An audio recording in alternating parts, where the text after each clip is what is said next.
Un projet ambitieux et titanesque de la Chine était au cœur du forum de Crans-Montana à Barcelone. Des centaines de personnalités politiques et économiques ont débattu de la nouvelle route de la soie lancée en 2013 par le président chinois Xi Jinping.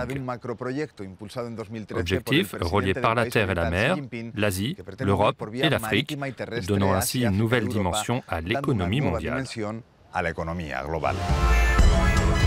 Le projet englobe une soixantaine de pays représentant 60% de la population, un tiers du PIB et 75% des ressources énergétiques à l'échelle de la planète. Les investisseurs qui ont déjà versé des fonds pour l'aménagement de certains tronçons en vantent les mérites. Le long de la route, il y a beaucoup de pays qui ont une économie de moindre taille et qui disposent de nombreuses ressources naturelles.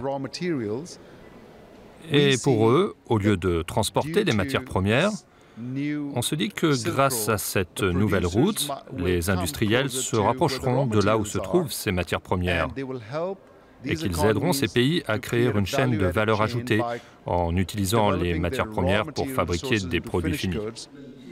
La Chine a débloqué en mai 124 milliards de dollars supplémentaires pour sa route, dont le coût global est estimé à 1000 milliards. Elle prendra la forme de projets autoroutiers, énergétiques, ferroviaires et portuaires, de parcs industriels et de zones franches en Asie, Europe centrale et Moyen-Orient. Tous nos dirigeants, nos députés, nos gouvernements doivent s'assurer que les populations de ces pays sont au courant de la mise en place du partenariat avec la Chine.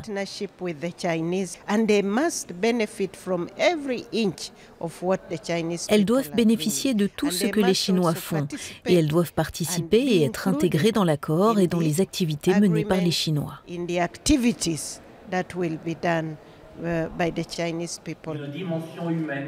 La Chine assure que son projet s'appuie sur des liens d'association et non sur la confrontation.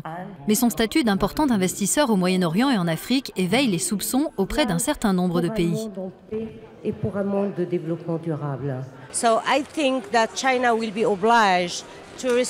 Je crois que la Chine sera obligée de respecter les droits de l'homme, en particulier pour ce qui concerne les rémunérations, le salaire minimum, les déclarations fiscales, etc.